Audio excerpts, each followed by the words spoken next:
motivos, né, que nós sempre temos orado, orar pelas famílias, orar pelas nossas vidas. Então, toda terça-feira, das 19 horas às 20, a igreja estará aberta para oração.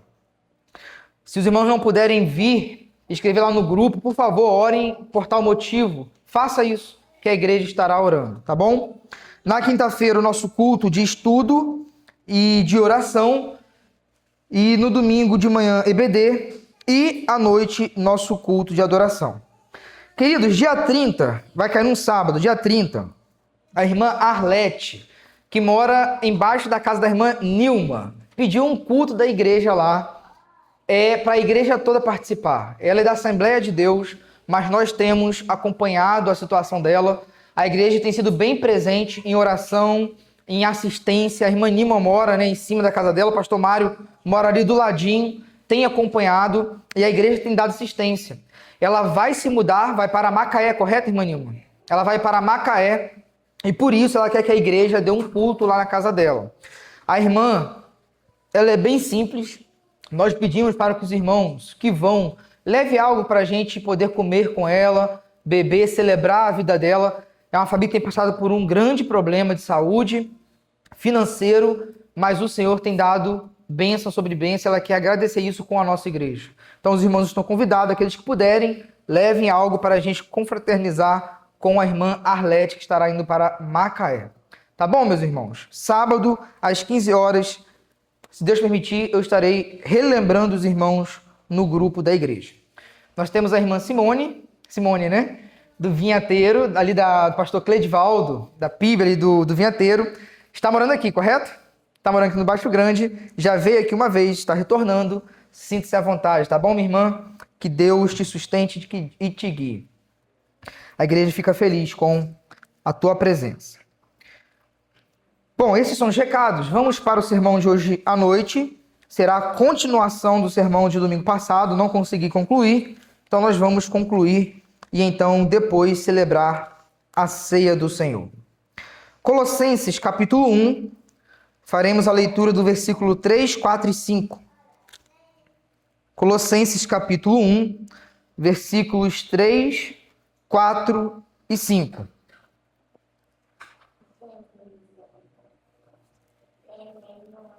Hoje nós iremos perceber as marcas de uma igreja verdadeira, algo que os irmãos já vão lembrar, porque eu falei domingo passado, mas nós vamos terminar então as outras marcas que ficou para trás. Colossenses 1, versículo 3, 4 e 5, está projetado, caso os irmãos queiram me acompanhar, na minha versão diz assim a palavra de Deus. Sempre oramos por vocês e damos graças a Deus, o Pai de nosso Senhor Jesus Cristo, pois temos ouvido falar de sua fé em Cristo Jesus e de seu amor por todo o povo santo, que vem da esperança confiante naquilo que lhes está reservado no céu. Vocês têm essa expectativa desde que ouviram pela primeira vez a verdade das boas novas, ou em outras traduções, a verdade que é a palavra do Evangelho, ou o Evangelho, a palavra da verdade. Marcas da igreja verdadeira. Vamos orar mais uma vez. Senhor, nós estamos diante de Ti e diante da Tua palavra, mas com a certeza de que não estamos desamparados. Esse momento, Deus, é muito importante e por isso nós rogamos o auxílio do Teu Espírito Santo para nos conduzir à clareza, à compreensão e à submissão da Tua palavra. Em nome de Cristo Jesus. Amém. Queridos, domingo passado, nós vimos que há um molde trinitariano em Paulo e na igreja dos Colossenses. No versículo 3, ele fala da fé em Cristo Jesus e também vai falar de Deus, o Pai de nosso Senhor Jesus Cristo. E no versículo 8, ele vai falar do Espírito Santo. E nós percebemos que para Paulo e para a igreja de Colossos, o nome do Deus verdadeiro é Pai, Filho e Espírito Santo. Então, quando alguém perguntar qual é o Deus que você serve, esse é o nome que o próprio Jesus designou. Em Mateus 28, antes de ser assunto aos céus, ele falou para nós batizarmos aqueles que creram no nome singular. Que nome é esse? Pai, Filho e Espírito Santo. É um só Deus, é um só nome, mas que subsiste em três pessoas: o Pai, o Filho e o Espírito Santo. Nós vimos que Paulo se dirigiu ao Pai em oração. Ele dá graças a Deus, o Pai. E aí nós vimos que é o Pai de quem? Pai do nosso Senhor Jesus Cristo. Vimos que Jesus Cristo também é uma das pessoas da Trindade, porque ele é o Filho, com um O aí, o artigo bem definido, de tal maneira que só Jesus pode chamar Deus de Pai nesse sentido. Por quê? Porque Jesus é portador da mesma natureza que o Pai. Também vimos que Paulo chama Jesus de Senhor, o Kyrios, um termo que no Antigo Testamento só é designado para Yahvé, para Deus da antiga aliança. Portanto, para Paulo, chamar Jesus de Kyrios, de Senhor, não é algo blasfemo, muito pelo contrário, é o selo de plena ortodoxia. Jesus de fato é Deus. E nós vimos que o Espírito Santo é uma pessoa, e não apenas uma força de Deus, mas uma pessoa. Por quê? Porque a grande virtude na igreja que é gerada por ele é o amor. Uma força não pode gerar amor. Uma força não pode amar, porque amar significa relação. Portanto, o Espírito Santo é essa pessoa da divindade que está em nós gerando o amor, que é uma das marcas da igreja verdadeira que nós iremos ver hoje. Pois bem, dito isto, no último domingo nós chegamos então a falar das das virtudes teologais. Há várias virtudes elencadas. Há aquelas que são cardeais, que é a prudência, que é a justiça, que é a firmeza, que é a coragem. Mas na Bíblia há três virtudes que nós chamamos de teologais. Que virtudes são essas? O amor, a fé e a esperança. Ou, a depender do texto que você vai ler, a ordem está invertida. A fé, a esperança e o amor. O que isso nos ensina é que, ao ter uma destas virtudes, as outras serão geradas e retroalimentadas. Quem tem muita esperança terá um alimento para a sua fé e para o seu amor. Quem ama terá um alimento para a sua fé e para a sua esperança. E quem tem fé e quem crer terá um alimento para a esperança e para o amor. Por fim, nós vimos o que é a fé e paramos aí. Hoje nós vamos entrar no amor, mas é necessário a gente recapitular o que é a fé de acordo com Paulo. O que a fé significa? A fé, nós vimos, tem a ver com três compromissos. Que compromissos são esses? Compromisso do coração, compromisso da mente e o compromisso moral. Compromisso do coração, por quê? É o compromisso a qual nós depositamos a nossa confiança.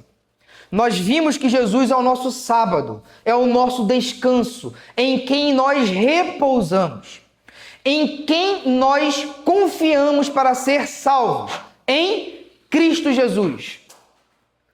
Em que nós confiamos para a nossa santificação? Em Cristo Jesus. Então é onde nosso coração repousa. Por isso, o compromisso do coração.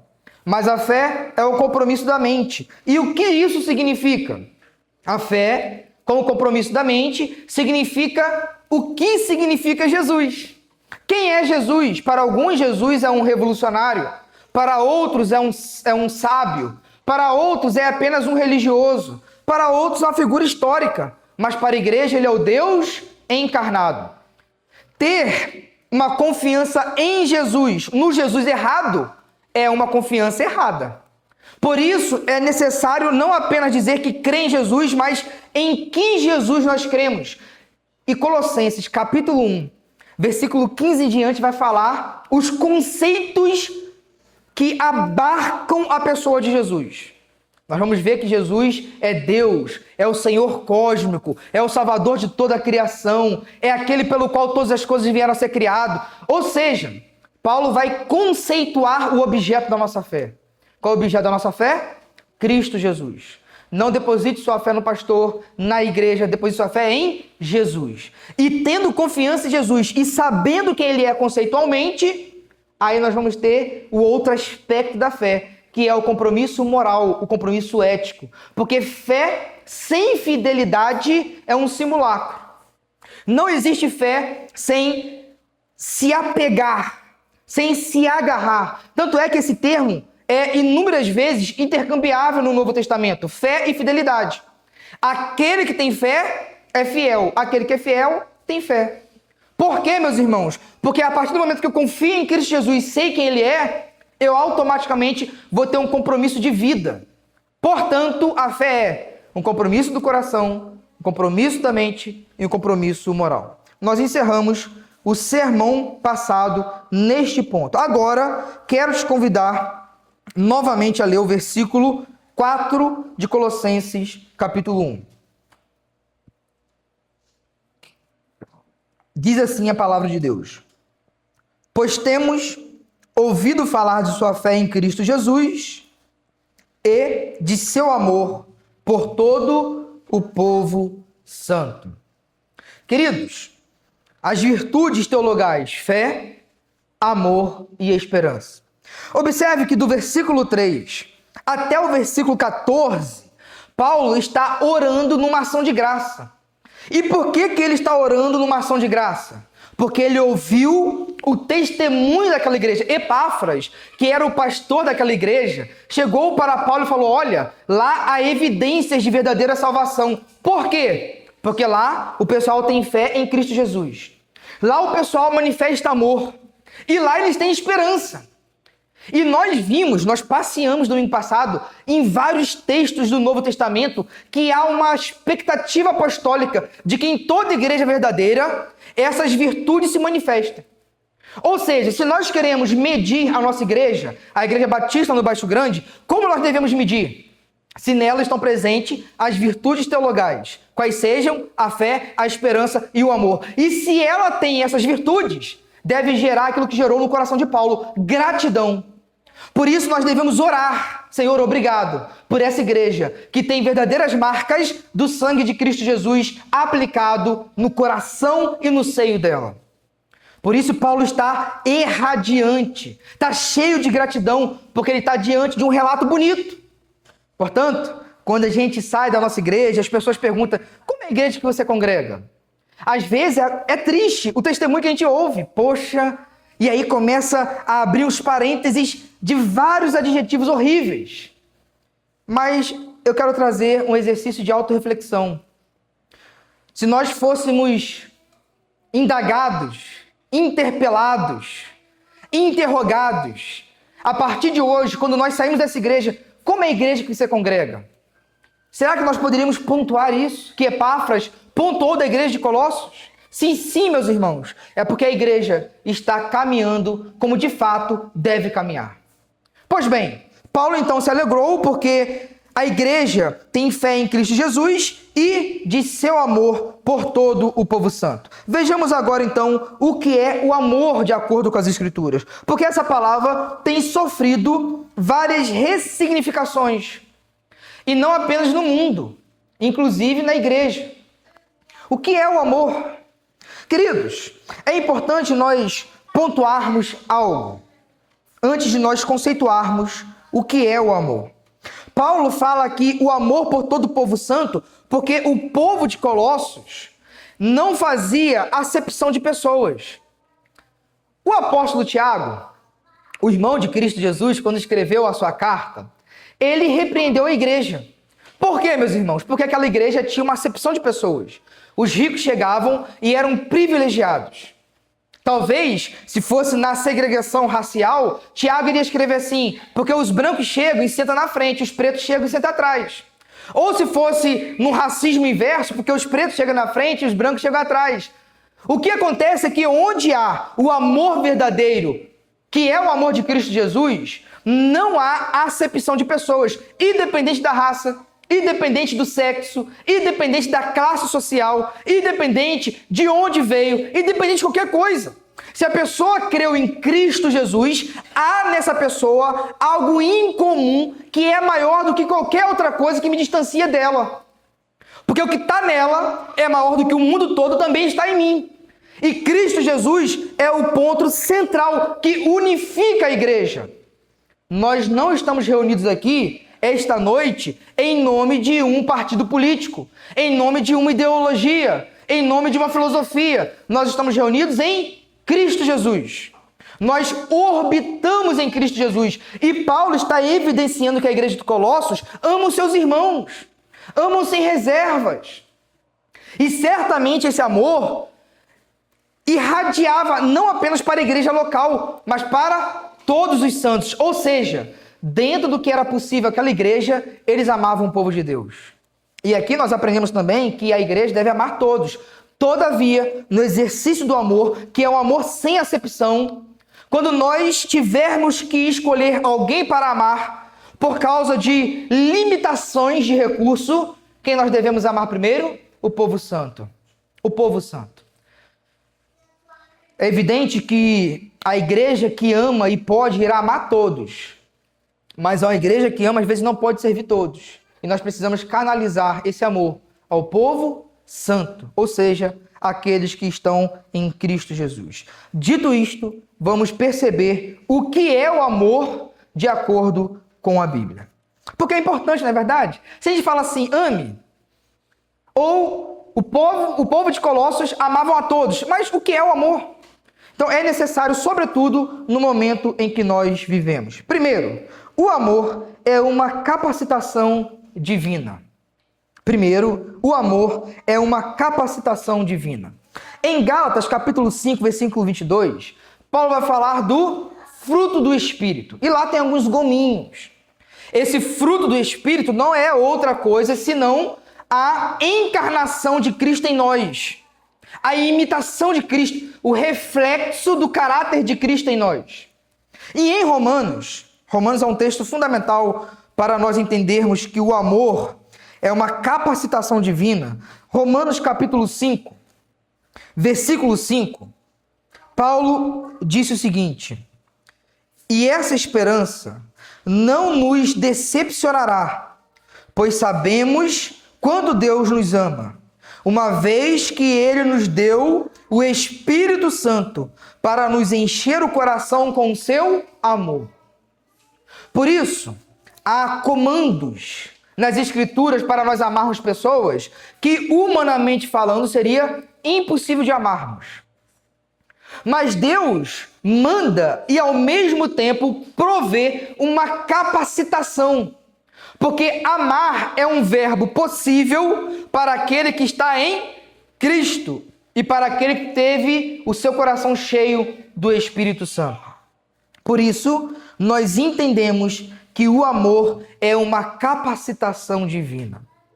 Por isso, nós entendemos que se o amor é uma capacitação divina, o que nós devemos fazer para amar? Pedir a Deus essa capacitação. Talvez no desenrolar do matrimônio, no convívio com os filhos, com os pais, esteja difícil conjugar esse verbo, o amor. E nós não iremos ter condições de amar na força do nosso próprio braço, porque o amor não brota de um coração humano caído. Faz-se necessário nós reconhecermos a fonte desse amor e pedirmos a Deus essa capacitação. A incapacidade de amor pode revelar um esvaziamento do Espírito em nossa vida. Portanto, se há sempre uma dificuldade para amar, pode ser que isso esteja sinalizando que nós estamos fazendo aquilo que Paulo falou para a gente não fazer, que é entristecer o Espírito Santo, que é fazer com que o Espírito se aparta de nós. Porque uma vida cheia do Espírito é uma vida capacitada para amar. Pois bem, o que é o amor? Segunda coisa acerca do amor. O amor é uma atitude. O amor é uma decisão. Leia comigo Mateus, capítulo 5, versículo 44. Mateus, capítulo 5, versículo 44. Diz assim a palavra de Deus: são as palavras de Jesus no Sermão da Montanha. Eu, porém, lhes digo, amem os seus inimigos e orem por quem os persegue. Querido, Jesus, ele pede algo que, se não for por uma submissão a ele, nós jamais faríamos. Nós jamais faríamos. Jesus fala para nós amarmos os nossos inimigos e orarmos por eles. Intercedermos por ele. Pense na pessoa mais abjeta do mundo, que você odeia, que você gostaria de passar longe. Existe um mandamento para você para aprender a lidar com esse sentimento. E esse mandamento é amar. Ora, é possível que a pessoa que você mais odeia você nunca mais veja, ou esteja muito longe. Mas aí nós devemos orar por essa pessoa. Mas, meus irmãos, observe o seguinte: se amor fosse meramente um fluxo das nossas emoções, nós jamais faríamos o que temos que fazer. Porque o amor é muito mais do que sentimentos. Ele se revela e se manifesta certamente em boas emoções, mas o amor extrapola as emoções. O dia que eu vou mais demonstrar amor para minha esposa é quando eu tiver com menos vontade de olhar para a cara dela. E naquele dia, decidi fazer por ela o que eu sei que eu devo fazer e praticar-lhe o bem. Porque amar depois de bons momentos é muito fácil. Manter o amor quando o filho se joga na pirraça e te afronta no meio do povo não é fácil. Todavia, nós entendemos pelas Escrituras que o amor não é a mesma coisa que meramente sentimentos. Queridos, muito pelo contrário. O amor tira-nos do cativeiro das emoções. O amor tira-nos do cativeiro das condições. O amor faz com que a gente deixe de ser refém das nossas emoções e dos nossos sentimentos. Aquele que é cativeiro das condições, aquele que é prisioneiro das emoções, não ama. Ele é conveniente. Só está próximo quando a coisa está boa. Mas o amor é quando a coisa não está boa e mesmo assim eu me faço próximo. Porque o amor é certamente uma atitude moral. Por isso é uma virtude e não um sentimento. Por isso é algo que Deus capacita e que não está naturalmente em nosso coração. O amor é a medida da maturidade da nossa espiritualidade. Quem depende dos sentimentos para fazer, demonstra que ama mais a si mesmo do que a Jesus. Queridos, se por causa dos meus sentimentos eu não obedeço a Cristo Jesus, significa que eu valorizo mais o meu bem-estar do que a ordem do meu Senhor.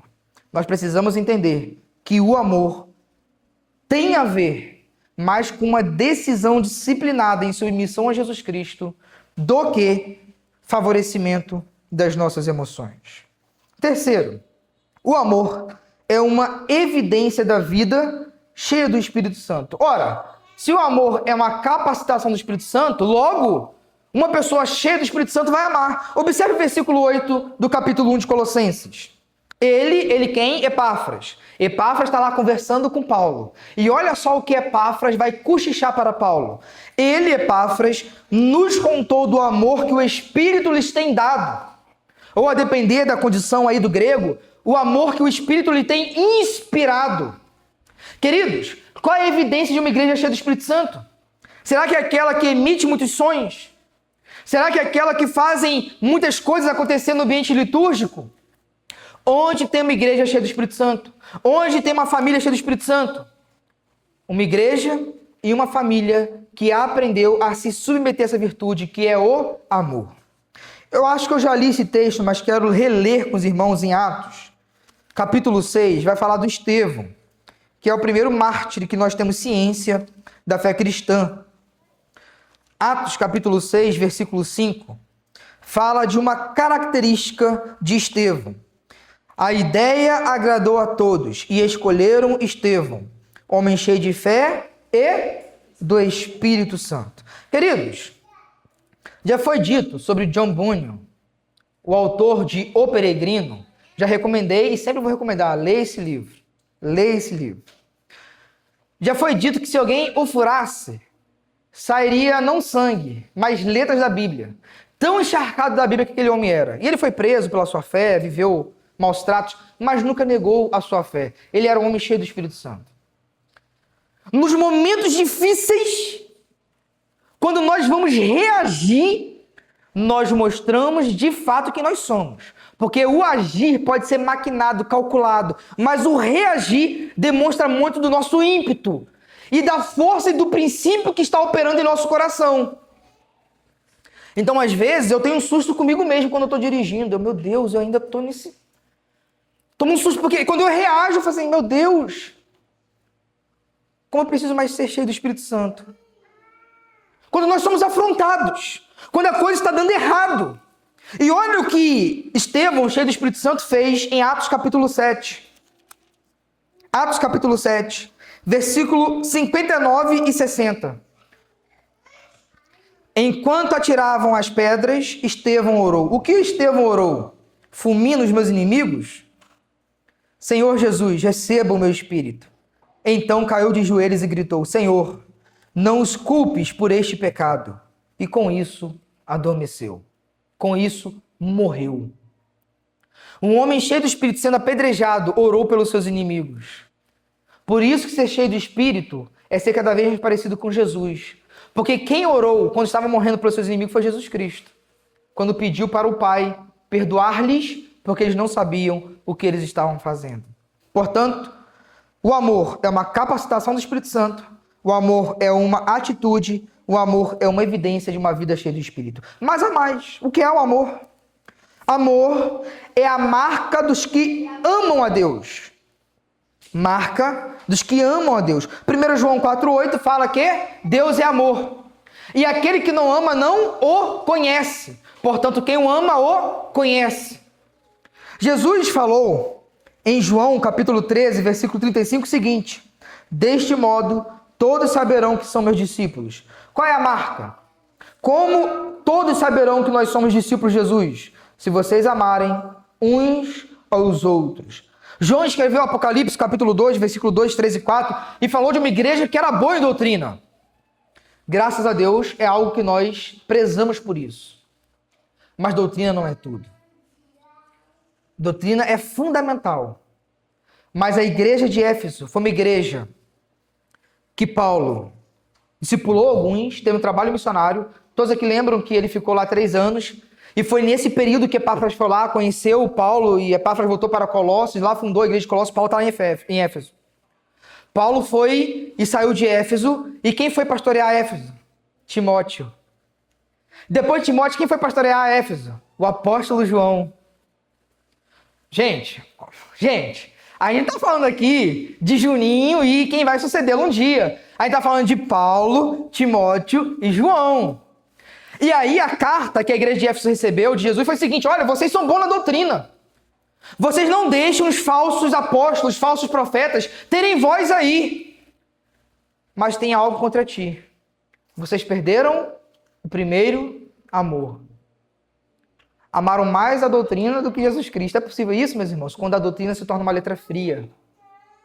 Quando é uma ortodoxia morta, engessada. Ortodoxia, doutrina correta, deve andar com ortopraxia, praxis, a prática correta. E a prática correta se resume em 4 letras: amor, amar. Por isso, meus irmãos, uma igreja que evidencia Cristo Jesus como um rei é uma igreja que ama.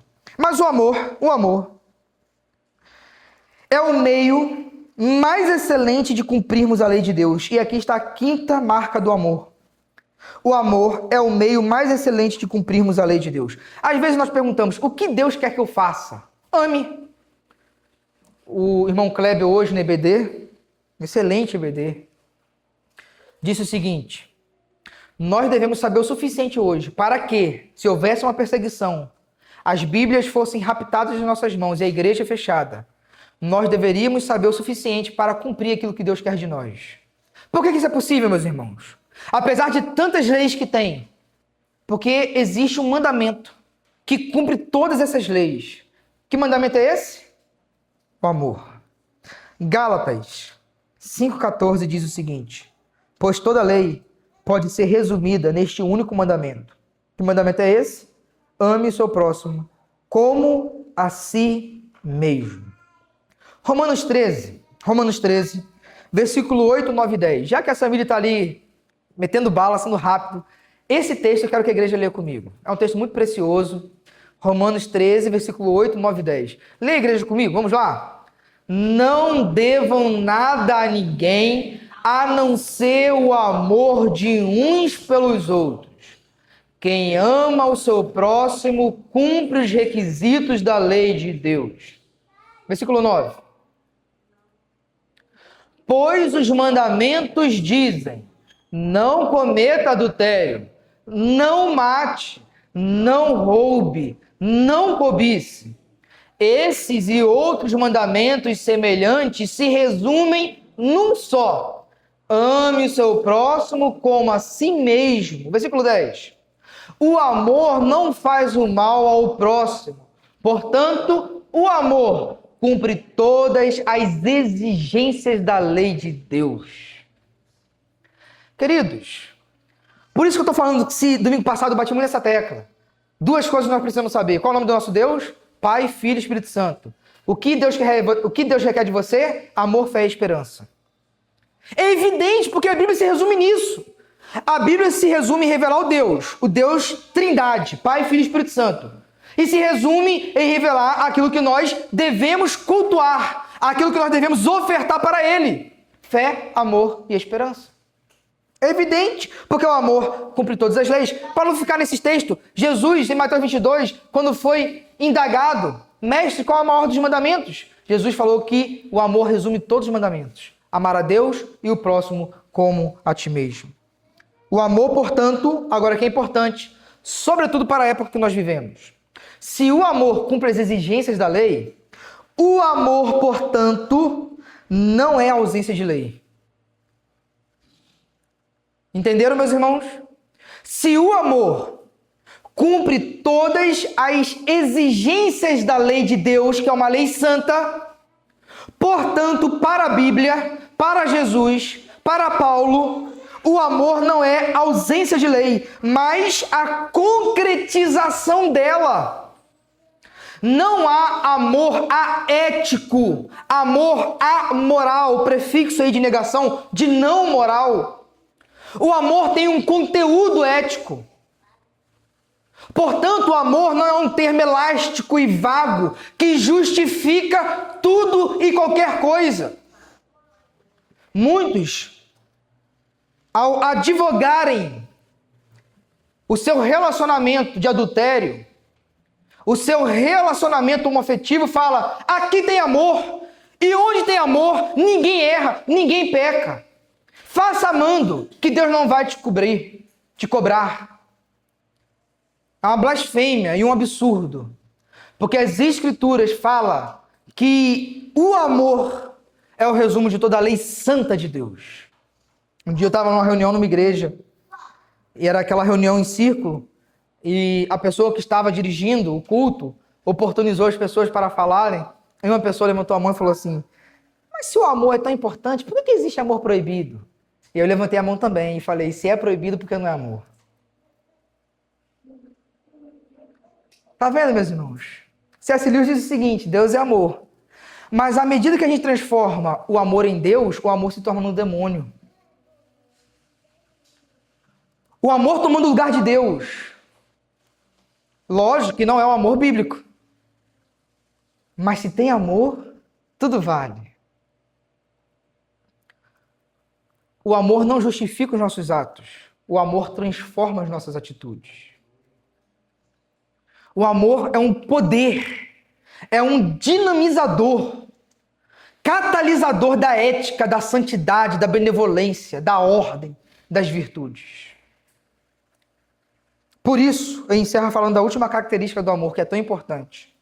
O amor é a maior de todas as virtudes. O amor é a maior de todas as virtudes. Eu vou ler 3 textos bíblicos para isso. Será argumento suficiente para que os irmãos entendam isso. 1 Pedro capítulo 4, versículo 8, diz assim: acima de tudo, amem uns aos outros sinceramente, pois o amor cobre muitos pecados. Acima de tudo, faça o quê? Ame. Agora Paulo, em Colossenses capítulo 3, versículo 14, nós vamos chegar lá. Capítulo 3 é interessante porque antecede o relacionamento do homem de liderança para com a mulher e da mulher de submissão para com o homem e da relação dos pais com os filhos e do escravo com o Senhor. E antes dessas relações, antes de Paulo orquestrar essas relações, nós vamos chegar lá, que é a ética doméstica, a ética do lar, Paulo fala do amor. Colossenses 3,14. Acima de tudo, porém, revistam-se do amor, que é o elo perfeito. Tá difícil ser submissa? Ame. Tá difícil liderar com amor? Ame. Tá difícil ser um pai que disciplina ou que evita a fúria? Ame. Tá difícil ser um filho que obedece? Ame. Paulo fala assim, no amor, o ordenamento da vida será orquestrada e irá florescer. Onde tem amor, a vida floresce, a ordem floresce. 1 Coríntios capítulo 13, versículo 13, muito conhecido. 3 coisas na verdade permanecerão. O quê? A fé, a esperança e o amor. E o amor é o maior dentre eles. A fé não será necessária quando nós abraçarmos o Cordeiro de Deus. A esperança de um novo céu e uma nova terra não será mais necessária quando nós lá estivermos. Mas o amor será o vínculo da comunhão com os santos e com Deus nos novos céus e na nova terra. Por fim, meus irmãos, a última virtude é a esperança. Irei ser mais sucinto na esperança.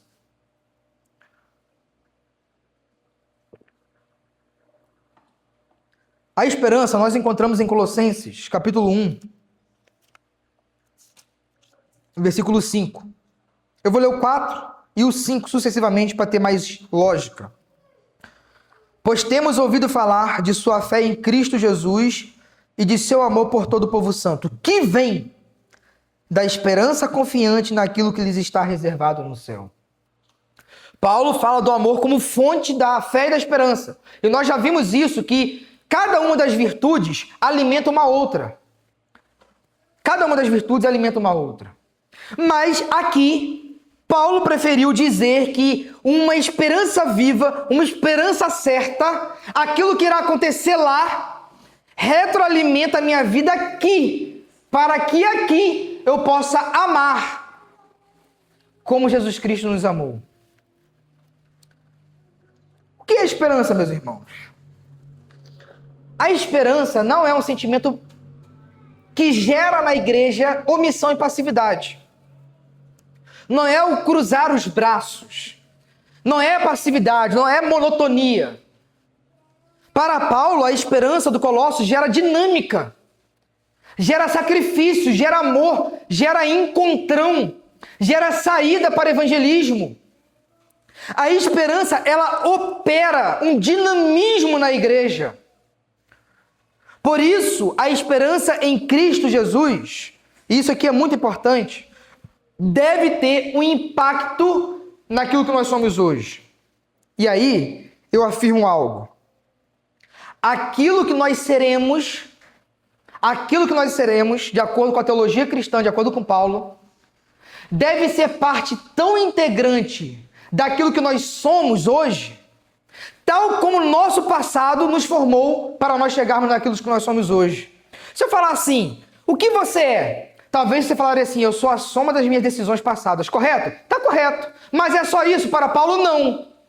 Aquilo que você tomou como decisões no passado, certamente vai formar quem você é hoje. Mas para a teologia cristã, aquilo que você será e aquilo que você espera é um ingrediente, um fator determinante daquilo que você é hoje. Portanto, eu não sou aquilo que gostaria e deveria de ser. Mas aquela certeza deve irradiar de maneira retrospectiva e chegar em mim e se tornar também o ingrediente do meu caráter e da minha personalidade. Portanto, se o seu passado é negro, é difícil, é pesado, encharque-se daquilo que você será. E você terá uma vida diferente. Talvez sua consciência te acuse de muitos pecados do passado. Mas se você crê em Cristo Jesus, olha para aquilo que você será. Olha para aquilo que é certo. Que não é dúvida. E comece a namorar aquela estátua do novo Juninho. Eu sei que eu serei um novo homem. Eu sei que eu serei tal como ele me conhece. E aquilo deve alimentar o que eu sou. Porque para a teologia cristã, você não é só as suas decisões passadas, mas a sua esperança do futuro também impacta no seu presente. Queridos, essa esperança que a igreja tem não pode ser alterada por nada. Por quê? Paulo falou o seguinte: ela está reservada. Aonde? No céu. Gente, isso é muito bonito, não é não? Se você é a igreja de Cristo Jesus, se você está em Cristo Jesus, tem uma esperança, uma certeza que nada pode mudar. Olha, meus irmãos, quando nós começamos a cogitar algumas coisas que podem acontecer daqui a alguns dias, daqui a alguns meses, aquilo mexe com a gente. E a gente fica assim, poxa, mas será que vai acontecer mesmo? As incertezas da vida. Mas uma coisa é certa, e não pode mudar nada, porque ela está reservada. E reservada onde? No céu. Nós estamos caminhando para um fim. E esse fim é a revelação de Cristo Jesus, que nós teremos nele, como Senhor e Salvador, a nossa maximização da alegria plena. Os cristólogos escolásticos vão chamar do sumo bom, da visão beatífica. Nada se compara a isso. E isso não é uma possibilidade. Isso é uma certeza. E isso nos ensina algo sobre a história, meus irmãos. Os gregos pensavam na história como cíclico. O mundo do Antigo Oriente Próximo também. Inclusive havia guerra de deuses, que eles matavam um deus, fazia outro e a história ia se repetindo. Um ciclo vicioso. Os ateus pensam na história sem sentido. O que foi ontem foi, o que será, será. Cíclico e sem sentido. Para a teologia cristã, a história é teleológica, linear. O que significa, pastor? Ela segue um fim, um ponto alto. E aquele ponto está definido. Esse GPS não erra. Vai chegar lá. Porque Cristo está conduzindo a sua igreja para o encontro com Cristo Jesus. E essa esperança vem do alto. Queridos, não coloque sua esperança em nada dessa terra. Não a esperança última. Não a esperança última. Eu tenho uma esperança relativa de que uma boa educação fará bem a minha filha. Eu tenho uma esperança relativa de que se eu tomar boas decisões, eu terei um bom casamento. Mas a esperança que norteia o meu coração não é educação, não é economia, não é o mundo jurídico, não é nada. Não é política, não é meus irmãos, não é meu pastor. A esperança última do meu coração, a história tem um fim que está certo. E essa história que tem um fim que está certa será o ponto final dado por Jesus. A palavra final não está na mão de Putin, de Donald Trump, do Lula. A história final está na mão de Cristo Jesus. Salmos 2 fala assim: as nações se enfurecem contra o Filho. E aí Salmos 2 dá uma dica. Dá uma dica. Beije o Filho para que ele não se ire. Todos os governantes e todos os poderosos estão enfurecendo o Filho de Deus. Mais um dia, por não beijar os seus pés, irão prestar conta diante do Filho de Davi, o grande rei de todo o universo. Encerro o sermão dessa noite, recapitulando e dizendo a origem dessas virtudes. Queridos, quais são as virtudes teologais? Fé, amor e esperança. O que eu devo pensar nessa semana? Pastor, como posso ser o melhor cristão? Pensa nisso, eu preciso ter fé, amor e esperança. Já foi conceituado que é fé, já foi conceituado que é amor, já foi conceituado que é esperança. Se Deus permitir a gravação estiver funcionando, os irmãos vão poder ouvir de novo, eu posso mandar o esboço, leia o texto bíblico, enche a sua cabeça com isso. Eu preciso ter fé, amor e esperança. Porque assim eu estarei honrando e glorificando o Deus verdadeiro. Qual é o Deus verdadeiro? O Pai, o Filho e o Espírito Santo. Domingo passado tive uma experiência maravilhosa. Eu repeti tanto isso, que Catarina chegou em casa e falou, Samir falou assim, né, eu acho. Catarina, qual é o nome do nosso Deus? Ela, Pai, Filho e Espírito Santo. Rapaz, olha, que coisa. Que coisa boa. Pai, Filho e Espírito Santo. Esse conceito da Trindade, quanto mais encharcada a igreja for, mais a igreja vai poder operar de maneira correta. Mas eu encerro falando a origem dessas virtudes. Versículo 5, meus irmãos. Que vem da esperança confiante naquilo que está reservado no céu. Olha agora, preste bem atenção nesse final. Vocês têm essa expectativa, essa esperança, desde que ouviram pela primeira vez a verdade das boas novas, ou o evangelho. O que vai gerar na igreja a fé, amor, esperança? Uma mensagem coach? Uma mensagem da prosperidade? Um legalismo? O legalismo é capaz de disciplinar o seu coração e ter amor? Não faça isso, não faça aquilo? O que vai gerar essas virtudes, meus irmãos? O evangelho. Paulo fala, vocês têm isso, desde que ouviram o evangelho. O evangelho é o poder de Deus. Disse Paulo em Romanos capítulo 1, versículo 17. O evangelho. Portanto, o que a igreja batista precisa hoje? O evangelho. Sem medo de errar, não sou profeta e nem filho de profeta. Mas o que a igreja batista vai precisar daqui a 30 anos? O evangelho. E o que a Cecília vai precisar, a Cecília mais nova entre nós, até morrer para poder produzir a fé, a esperança e o amor? O evangelho. O evangelho não são apenas para aqueles que estão lá fora, as boas novas. O evangelho é o alimento da igreja. Não pense que o evangelho é só para o ímpio. O evangelho é para a igreja.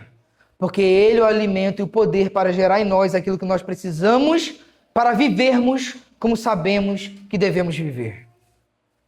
Esse púlpito não pode negociar o evangelho. O evangelho é as boas novas de Cristo Jesus. E eu preciso conceituar também isso, né? O que é o evangelho? Porque talvez muitas pessoas vão pensar assim, Provérbios é um bom conselho. Aliás, o evangelho é um bom conselho. Eu encontro lá em Provérbios, como Provérbios tem muitos bons conselhos. Mas o evangelho é aquilo que Cristo Jesus fez por nós e não o que nós fazemos por ele. O evangelho é a obra de Cristo Jesus. Inclusive há um videozinho que fala assim, é possível ser salvo pelas obras? Aí o cara fala assim, sim, desde que seja a obra de Cristo. E é isso mesmo. O evangelho é o que Jesus fez, não o que nós fazemos por ele. Agora, esse evangelho que Jesus fez, que impacta o nosso coração, que gera em nós gratidão, vai gerar em nós uma transformação. E aí sim, eu vou ter fé, amor e esperança. Liberalismo e legalismo, qualquer outro tipo de doutrina e teologia que não foi o evangelho, não dará a Cristo Jesus a igreja que ele requer. E qual é a igreja que ele requer? Uma igreja que ame, que tenha fé e que tenha esperança. Amém, meus irmãos? Louvado seja Deus pela palavra do nosso Senhor. Pode encerrar aqui, minha esposa, fazendo favor? Minha querida, digníssima